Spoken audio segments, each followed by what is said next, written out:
हर हर महादेव जय श्री हरि। नमस्कार दर्शक बंधु, अमृतवाणी ओडिया को आपण मानकु हार्दिक स्वागत।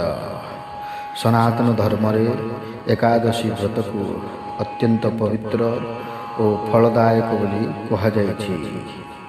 एही पवित्र एकादशी मध्यरु पुत्रदा एकादशी महिमा विशेष भाव रे वर्णित होइछि। कहा जाए श्रद्धा और भक्तिर सहित यही व्रत पालन करी भगवान श्रीहरि को पूजा और प्रार्थना कले भक्तों मनोकामना पूर्ण हुए एवं परिवार रे सुख शांति मंगलर आगमन हुए। आजिर यही वीडियो रे आमे जानिबा पुत्रदा एकादशी कौन, यार पौराणिक महत्व महिमा कौन, किपरि व्रत और पूजा करने उचित, केउ मंत्र जप करने उचित एवं यही व्रत पालन कले केउ आध्यात्मिक फल मिले। तेणु वीडियोटी को शेष पर्यंत श्रद्धार सहित शुणु। ओम नमो भगवते वासुदेवाय। पुत्रदा एकादशी श्रावण मास अवसर पूज्य एवं संत युधिष्ठिर महाराज कहिले, हे प्रभु, आपण श्रावण मासर एकादशी रे पड़ुथबा सफल एकादशी महिमा आमको बहुत सुंदर भाव वर्णना करचंती। वर्तमान दयाकरी मो प्रति दया करंतु एवं एही मासर शुक्ल पक्षर पड़ुथबा एकादशी विषय विस्तार भाव कहंतु। यार नाम कौन एवं सही पवित्र दिन रे क्यों देवता को पूजा करा जिबा उचित। हे पुरुषोत्तम, हे ऋषिकेश, दयाकरी मते एही दिन आपण किपरि प्रसन्न होई पारिबे ताहा मध्य कहंतु। भगवान श्रीकृष्ण उत्तर देले, हे संत राजा, समस्त मानव जातिर कल्याण पाई मु एबे आपणंकु श्रावण मासर पुत्रदा एकादशी उपवास किपरि पालन करिबे ताहा कहिबे। पूर्वर वर्णना कराइथिबा परि समस्त यथासंभव एकादशी उपवास नियम एवं नियम पालन करने उचित। यही आदेश पुत्रदा एकादशी पाई मध्य प्रযোज्य, जहाँ समस्त पाप को नष्ट करे एवं जन को आध्यात्मिक क्षेत्र को नहीं जाए। परम पुरुष श्री नारायण जे मूल स्वरूप एकादशी पूज्य देवता एवं आनंदर सहित तांकर भक्ति भक्त मानक सेमानक समस्त इच्छा पूर्ण करती एवं पूर्णता प्रदान करती। तेणु तीन लोक, निम्न लोक, मध्य लोक एवं उच्च लोकर समस्त जीव एवं निर्जीव प्राणी मध्य भगवान नारायण ठारू बड़ कौन व्यक्तित्व नाही।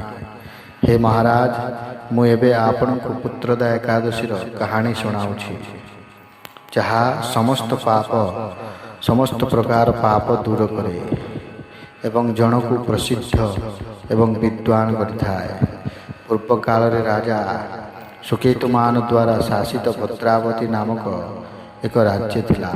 तांक राणी प्रसिद्ध शैव्य थिले। तांकर कोनोसी पुत्र नथिबारु से बहुत दिन चिंतार पड़ी रहिले। यदि मोर कोनोसी पुत्र नाही तेबे मोर वंश किए बहन करिब। एपरि राजा बहुत दिन धरी धार्मिक भक्ति सहित ध्यान कले। मु केउठाकु जीवी, मु कौन करिबी, मोर एक सद्गुण पुत्र किपरि हेबो।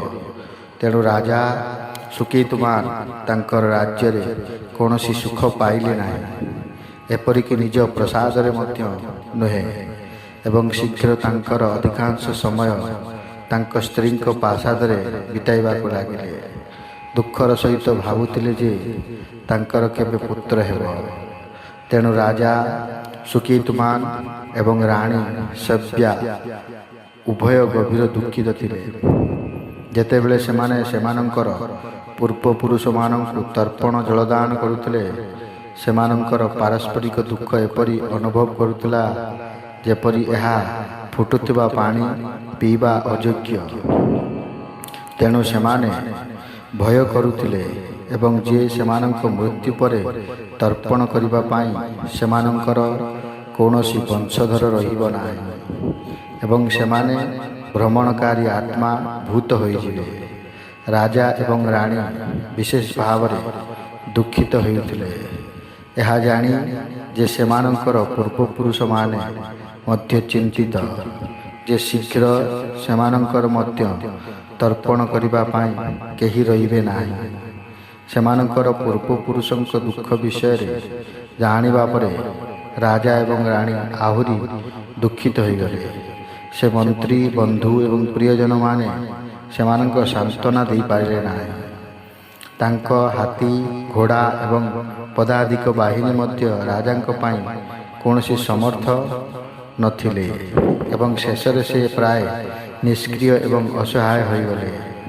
ରାଜା ମନେ ମନେ ଭାବିଲେ, ପୁତ୍ର ବିନା ବିବାହ ଅର୍ଥହୀନ ବୋଲି ସେମାନେ କହନ୍ତି। ପ୍ରକୃତରେ ନିଃସନ୍ତାନ ଗୃହସ୍ଥଙ୍କ ହୃଦୟ ଏବଂ ଭବ୍ୟ ଗୃହ ଉଭୟ ନିର୍ଜୀବ ଏବଂ ଦୁଃଖୀ। ନିଃସନ୍ତାନ ପୁରୁଷ ଏବଂ ତାଙ୍କ ପୂର୍ବପୁରୁଷ ଦେବତା ଅନ୍ୟ ମଣିଷଙ୍କ ପ୍ରତି ଋଣ ପରିଶୋଧ କରିପାରେ ନାହିଁ। ତେଣୁ ପ୍ରତ୍ୟେକ ବିବାହିତ ପୁରୁଷଙ୍କ ପାଇଁ ଏକ ପୁତ୍ର ପାଇବା ପାଇଁ ଚେଷ୍ଟା କରିବା ଉଚିତ। ଏହା ତାଙ୍କୁ କେହି ଜଗତରେ ପ୍ରସିଦ୍ଧି ଆଣିବ ଏବଂ ଶେଷରେ ସ୍ୱର୍ଗକୁ ନେଇଯିବ। ଏକ ପୁତ୍ର ହେଉଛି ଶହ ଶହ ପୂର୍ବ ଜନ୍ମରେ କରାଯାଇଥିବା ପୁଣ୍ୟ କାର୍ଯ୍ୟର ପ୍ରମାଣ ଏବଂ ଏପରି ବ୍ୟକ୍ତି ସେହି ଜଗତରେ ଦୀର୍ଘାୟୁ, ସ୍ୱାସ୍ଥ୍ୟ ଏବଂ ସମୃଦ୍ଧି ଉପଭୋଗ କରନ୍ତି। ଏହି ଜୀବନରେ ଏକ ପୁତ୍ର ଏବଂ ନାତି ରହିବା ପ୍ରମାଣ କରେ ଯେ ତାଙ୍କ ସମସ୍ତ ପୂର୍ବଜନ୍ମରେ ଭଗବାନ ବିଷ୍ଣୁଙ୍କୁ ପୂଜା କରିଛନ୍ତି। ପୁତ୍ର, ଧନ ଏବଂ ତୀକ୍ଷ୍ଣ ବୁଦ୍ଧିର ଆଶୀର୍ବାଦ କେବଳ ପ୍ରଭୁ ଶ୍ରୀକୃଷ୍ଣଙ୍କ ପୂଜା ଦ୍ୱାରା ମିଳିଥାଏ। ଏହା ମୋର ମତ। ଏହା ଭାବି ରାଜା ଶାନ୍ତି ପାଇଲେ ନାହିଁ। ସେ ଦିନ ରାତି ସକାଳଠାରୁ ସନ୍ଧ୍ୟା ପର୍ଯ୍ୟନ୍ତ ଚିନ୍ତାରେ ଗ୍ରସିତ ହେଉଥିଲେ ଏବଂ ରାତିରେ ଶୋଇବା ସମୟରୁ ସୂର୍ଯ୍ୟୋଦୟ ପର୍ଯ୍ୟନ୍ତ ତାଙ୍କର ସ୍ୱପ୍ନଗୁଡ଼ିକ ସମାନ ଭାବରେ ଚିନ୍ତନରେ ପରିପୂର୍ଣ୍ଣ ଥିଲା। ଏହି ନିରନ୍ତର ଚିନ୍ତା ଏବଂ ଉଭୟରେ କଷ୍ଟ ପାଇ ରାଜା ସୁକେତୁମାନ ଆତ୍ମହତ୍ୟା କରି ତାଙ୍କ ଦୁଃଖକୁ ଶେଷ କରିବାକୁ ନିଷ୍ପତ୍ତି ନେଲେ। କିନ୍ତୁ ସେ ଅନୁଭବ କରିଥିଲେ ଯେ ଆତ୍ମହତ୍ୟା ଜଣେ ବ୍ୟକ୍ତିକୁ ପୁନର୍ଜନ୍ମର ନର୍କର ଚକ୍ରରେ ଫସାଇ ଦେବ। ତେଣୁ ସେ ଏହି ଧାରଣା ପରିତ୍ୟାଗ କଲେ। ଧୀରେ ଧୀରେ ନିଃସନ୍ତାନ ହେବାର ଚିନ୍ତାରେ ଅତିଷ୍ଠ ହୋଇ ରାଜା ଶେଷରେ ଘୋଡ଼ା ଉପରେ ଚଢ଼ି ଜଙ୍ଗଲକୁ ଏକାକୀ ଚାଲିଗଲେ। ରାଜପ୍ରସାଦର ପୂଜାରୀ ଏବଂ ବ୍ରାହ୍ମଣମାନେ ମଧ୍ୟ ଜାଣିପାରିଲେ ନାହିଁ ଯେ ସେ କେଉଁଠାକୁ ଯାଇଛନ୍ତି। ହରିଣ, ପକ୍ଷୀ ଏବଂ ଅନ୍ୟାନ୍ୟ ପ୍ରାଣୀମାନଙ୍କ ସହିତ ପରିପୂର୍ଣ୍ଣ ଜଙ୍ଗଲରେ ରାଜା ସୁକେତୁମାନ ଲକ୍ଷ୍ୟହୀନ ଭାବରେ ବୁଲିବାକୁ ଲାଗିଲେ।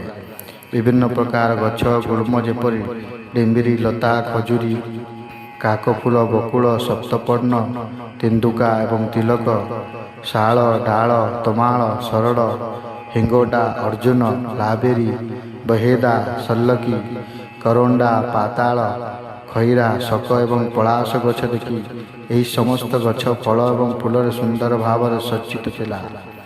ସେ ହରିଣ, ବାଘ, ଜଙ୍ଗଲୀ ଘୁଷୁରୀ, ସିଂହ, ବାନର, ସାପ, ଦାନ୍ତରେ ଏକ ବିଶାଳ ପୁରୁଷ ହାତୀ, ତାର ଛୁଆ ସହିତ ଏକ ମାଇ ହାତୀ ଏବଂ ତା ସହିତ ଏକ 4 ଦନ୍ତା ହାତୀ ଦେଖିଲା। ସେଠାରେ ଗାଈ, ଶୃଗାଳ, ଖରଗୋଶ, ଚିତାବାଘ, ଜଳହସ୍ତୀ ମଧ୍ୟ ଥିଲେ। ଏହି ସମସ୍ତ ପ୍ରାଣୀଙ୍କୁ ସେମାନଙ୍କ ସାଥୀ ଏବଂ ପିଲାଙ୍କ ସହିତ ଦେଖି ରାଜାଙ୍କୁ ତାଙ୍କ ପିଲାଦିନ କଥା ମନେ ପଡ଼ିଗଲା। ରାଜା ତାଙ୍କ ଚିଡ଼ିଆଖାନା, ବିଶେଷ କରି ତାଙ୍କ ରାଜପ୍ରସାଦରେ ଥିବା ହାତୀମାନଙ୍କୁ ଦେଖି ଏତେ ଦୁଃଖିତ ହେଲେ ଯେ ସେ ଅଜାଣତରେ ସେମାନଙ୍କ ମଧ୍ୟରେ ବୁଲିବାକୁ ଲାଗିଲେ। ହଠାତ୍ ରାଜା ଦୂରରେ ଏକ ଶୃଗାଳର ଚିତ୍କାର ଶୁଣିଲେ। ଭୟଭୀତ ହୋଇ ସେ ଚାରିପାଖକୁ ଚାହିଁଲେ। ଶୀଘ୍ର ମଧ୍ୟାହ୍ନ ହେଲା ଏବଂ ରାଜା କ୍ଳାନ୍ତ ହୋଇଥିଲେ। ଭୋକ ଏବଂ ତୃଷା ତାଙ୍କୁ କଷ୍ଟ ଦେଉଥିଲା। ସେ ଭାବିଲେ, ମୁଁ ଏହିପରି କେଉଁ ପାପ କରିଥାନ୍ତି ଯାହା ଏହି ମୃତ୍ୟୁର କାରଣ ହୋଇଥାନ୍ତା। ମୁଁ କାହିଁକି ଏପରି ଶୋଷ ଏବଂ ତୃଷାରେ ପୀଡ଼ିତ ଏବଂ ମୋର ପେଟ ଖାଲି ଏବଂ ଗର୍ଜନ କରୁଛି। ମୁଁ ଅନେକ ଅଗ୍ନିଯଜ୍ଞ ଏବଂ ପ୍ରଚୁର ଭକ୍ତି ପୂଜା ସହିତ ଦେବତାମାନଙ୍କୁ ସନ୍ତୁଷ୍ଟ କରିଛି। ମୁଁ ସମସ୍ତ ଯୋଗ୍ୟ ବ୍ରାହ୍ମଣଙ୍କୁ ଅନେକ ଉପହାର ଏବଂ ସ୍ୱାଦିଷ୍ଟ ମିଠା ଦାନ କରିଛି ଏବଂ ମୁଁ ମୋର ପ୍ରଜାମାନଙ୍କୁ ମୋର ନିଜ ସନ୍ତାନ ପରି ଯତ୍ନ ନେଇଛି, ତେବେ ମୁଁ କାହିଁକି ଏପରି କଷ୍ଟ ପାଉଛି? କେଉଁ ଅଜ୍ଞାତ ପାପ ଫଳ ଦେଇଛି ଏବଂ ଏହି ଭୟଙ୍କର ରୂପରେ ମୋତେ ଯନ୍ତ୍ରଣା ଦେଉଛି? ଏହି ଚିନ୍ତାରେ ମଧ୍ୟରେ ବୁଡ଼ି ରାଜା ସୁକେତୁମାନ ଆଗକୁ ବଢ଼ିଲେ ଏବଂ ଶେଷରେ ତାଙ୍କ ପୁଣ୍ୟ କାର୍ଯ୍ୟର ଫଳସ୍ୱରୂପ ସେ ପ୍ରସିଦ୍ଧ ମାନସରୋବର ହ୍ରଦ ପରି ଏକ ସୁନ୍ଦର ପଦ୍ମପୂର୍ଣ୍ଣ ପୁଷ୍କରି ପାଇଲେ। ଏହି ପୁଷ୍କରିଣୀ କୁମ୍ଭୀର ଏବଂ ଅସଂଖ୍ୟ ମାଛ ସମେତ ଜଳଚର ପ୍ରାଣୀ ପରିପୂର୍ଣ୍ଣ ଥିଲା ଏବଂ ବିଭିନ୍ନ ପ୍ରକାର ପଦ୍ମରେ ସୁସଜ୍ଜିତ ଥିଲା। ସୂର୍ଯ୍ୟ କିରଣରେ ସୁନ୍ଦର ପଦ୍ମ ଫୁଟିଥିଲା ଏବଂ ହଂସ, ସାରସ ଏବଂ ବତକ ଏହାର ଜଳରେ ଖୁସିରେ ପହଁରୁଥିଲେ। ନିକଟରେ ଅନେକ ଆକର୍ଷଣୀୟ ଆଶ୍ରମ ଥିଲା। ସେଠାରେ ଅନେକ ସନ୍ଥ ଏବଂ ଋଷି ବାସ କରୁଥିଲେ, ଯେଉଁମାନେ ସମସ୍ତଙ୍କ ଇଚ୍ଛା ପୂରଣ କରିପାରିବେ। ପ୍ରକୃତରେ ସେମାନେ ସମସ୍ତଙ୍କ ପାଇଁ ମଙ୍ଗଳ କାମନା କରୁଥିଲେ।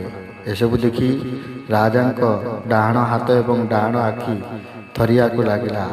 ଏହା ଏକ ଶୁଭ ସଂକେତ ପୁରୁଷମାନଙ୍କ ପାଇଁ ଯେ କିଛି ଶୁଭ ଘଟିବାକୁ ଯାଉଛି। ଯେତେବେଳେ ରାଜା ତାଙ୍କ ଘୋଡ଼ାରୁ ଓହ୍ଲାଇ ପୋଖରୀ କୂଳରେ ବସିଥିବା ମୁନିମାନଙ୍କ ସମ୍ମୁଖରେ ଠିଆ ହେଲେ, ସେ ଦେଖିଲେ ଯେ ସେମାନେ ମାଳା ମଣିରେ ପ୍ରଭୁଙ୍କ ପବିତ୍ର ନାମ ଜପ କରୁଛନ୍ତି। ରାଜା ସେମାନଙ୍କୁ ପ୍ରଣାମ କଲେ ଏବଂ ହାତ ଯୋଡ଼ି ସେମାନଙ୍କର ସ୍ତୁତି ଗାନ କଲେ। ମୁନିମାନେ ରାଜାଙ୍କ ଦ୍ୱାରା ଦେଖାଯାଇଥିବା ସମ୍ମାନ ଦେଖି କହିଲେ, ହେ ମହାନ ମୁନି, ଆମେ ତୁମ ଉପରେ ବହୁତ ଖୁସି। ଦୟାକରି ଆମକୁ କୁହ ଯେ ତୁମେ ଏଠାକୁ କାହିଁକି ଆସିଛ? ତୁମ ମନରେ କ'ଣ ଅଛି? ଦୟାକରି ତୁମର ହୃଦୟର ଯନ୍ତ୍ରଣା କୁହ। ରାଜା ଉତ୍ତର ଦେଲେ, ହେ ମହାନ ମୁନି, ତୁମେ କିଏ? ତୁମର ନାମ କ'ଣ? ତୁମର ରୂପ ସ୍ପଷ୍ଟ ଭାବରେ ସୂଚାଇ ଦେଉଛି ଯେ ତୁମେ ଶୁଭ ମୁନି। ତୁମେ ଏହି ସୁନ୍ଦର ସ୍ଥାନକୁ କାହିଁକି ଆସିଛ? ଦୟାକରି ମୋତେ ସବୁ କିଛି କୁହ। ଋଷିମାନେ ଉତ୍ତର ଦେଲେ, ହେ ମହାରାଜ, ଆମେ 10 ବିଶ୍ୱଦେବ ବ୍ରହ୍ମାଣ୍ଡର ପୁତ୍ର ବସୁ, ସତ୍ୟ, କ୍ରତୁ, ଦକ୍ଷ, କାଳ, କାମ, ଧୃତି, ପୁରୁରବ, ମାଦ୍ରବ ଏବଂ କୁରୁ ଭାବରେ ଜଣାଶୁଣା। ଆମେ ଏହି ସୁନ୍ଦର ହ୍ରଦରେ ସ୍ନାନ କରିବାକୁ ଆସିଛୁ। 5 ଦିନ ପରେ ମାଘ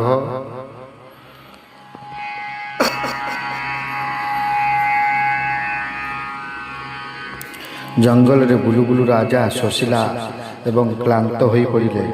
ଦ୍ୱିପହର ସମୟରେ ସେ ଏକ ସୁନ୍ଦର ସରୋବର ଦେଖିଲେ। ସେହି ସରୋବର କୂଳରେ ଅନେକ ଜ୍ଞାନୀ ସାଧୁସନ୍ଥ ଏବଂ ଋଷିମାନଙ୍କ ଆଶ୍ରମ ଥିଲା। ରାଜା ଘୋଡ଼ାରୁ ଓହ୍ଲାଇ ସେହି ଋଷିଙ୍କ ଚରଣ ସ୍ପର୍ଶ କଲେ।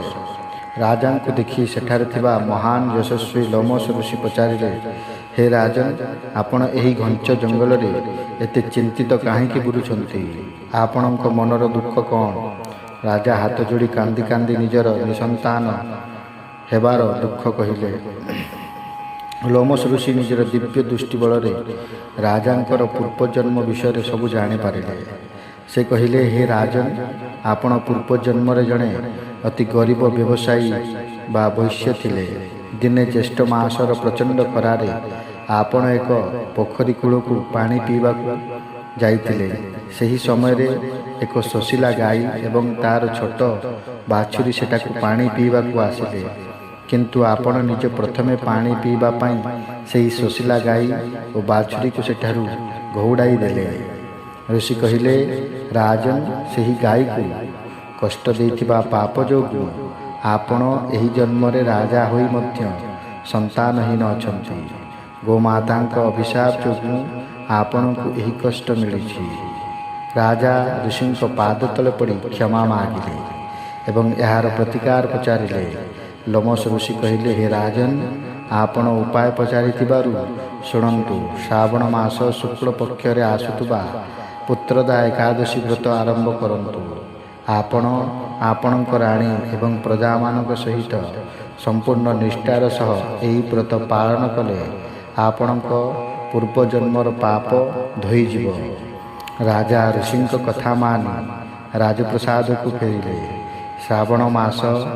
ଶ୍ରାବଣ ଏକାଦଶୀ ଦିନ ରାଜା ରାଣୀ ନିର୍ଜଳ ଉପବାସ ରଖିଲେ, ଭଗବାନ ବିଷ୍ଣୁଙ୍କୁ ପୂଜା କଲେ ଏବଂ ରାତିସାରା ଭଜନ କୀର୍ତ୍ତନ କରି ଜାଗରଣ କଲେ। ଏହି ବ୍ରତର ଶୁଭ ପ୍ରଭାବରେ କିଛି ଦିନ ପରେ ରାଣୀ ଗର୍ଭବତୀ ହେଲେ ଏବଂ 9 ମାସ ପରେ ଏକ ସୁନ୍ଦର ବୀର ତେଜସ୍ୱୀ ପୁତ୍ର ଜନ୍ମ ହେଲେ। ତେବେ ବନ୍ଧୁଗଣ, ଦର୍ଶକ ବନ୍ଧୁ, ଆଜି ଆମେ ପୁତ୍ରଦା ଏକାଦଶୀ ମହିମା, ବ୍ରତ ପାଳନ ବିଧି ଏବଂ ଭଗବାନ ଶ୍ରୀହରିଙ୍କ କୃପା ବିଷୟରେ ଜାଣିଲେ। ଏକାଦଶୀ କେବଳ ଉପବାସ ଦିନ ନୁହେଁ, ଏହା ହେଉଛି ନିଜ ମନକୁ ପବିତ୍ର କରିବା, ଭଗବାନଙ୍କ ନାମ ସ୍ମରଣ କରିବା ଏବଂ ଭକ୍ତିରେ ନିଜକୁ ସମର୍ପିତ କରିବା ଏକ ପବିତ୍ର ଅବସର। ତେଣୁ ଶ୍ରଦ୍ଧାର ସହିତ ଶ୍ରୀହରିଙ୍କ ନାମ ଜପ କରନ୍ତୁ। ଓಂ ନମୋ ଭଗବତେ ବାସୁଦେବାୟ। ଭଗବାନ ଶ୍ରୀବିଷ୍ଣୁ ସମସ୍ତ ପରିବାର ସୁଖ, ଶାନ୍ତି, ସମୃଦ୍ଧି ଓ ମଙ୍ଗଳ ପ୍ରଦାନ କରନ୍ତୁ। ଏହା ହିଁ ଆମର ପ୍ରାର୍ଥନା। ଯଦି ଆପଣଙ୍କୁ ଏହି ଭିଡ଼ିଓଟି ଭଲ ଲାଗିଥାଏ ତେବେ ଭିଡ଼ିଓକୁ ଲାଇକ୍ କରନ୍ତୁ, ନିଜ ପରିବାର ଓ ବନ୍ଧୁମାନଙ୍କ ସହ ସେୟାର କରନ୍ତୁ ଏବଂ ଅମୃତବାଣୀ ଓଡ଼ିଆ ଚ୍ୟାନେଲକୁ ସବସ୍କ୍ରାଇବ୍ କରି ଭଗବାନଙ୍କ ଭକ୍ତିମୟ କଥା ଓ ମନ୍ତ୍ର ସହିତ ଯୋଡ଼ି ରୁହନ୍ତୁ। ଜୟ ଶ୍ରୀହରି, ଜୟ ଶ୍ରୀ ବିଷ୍ଣୁ।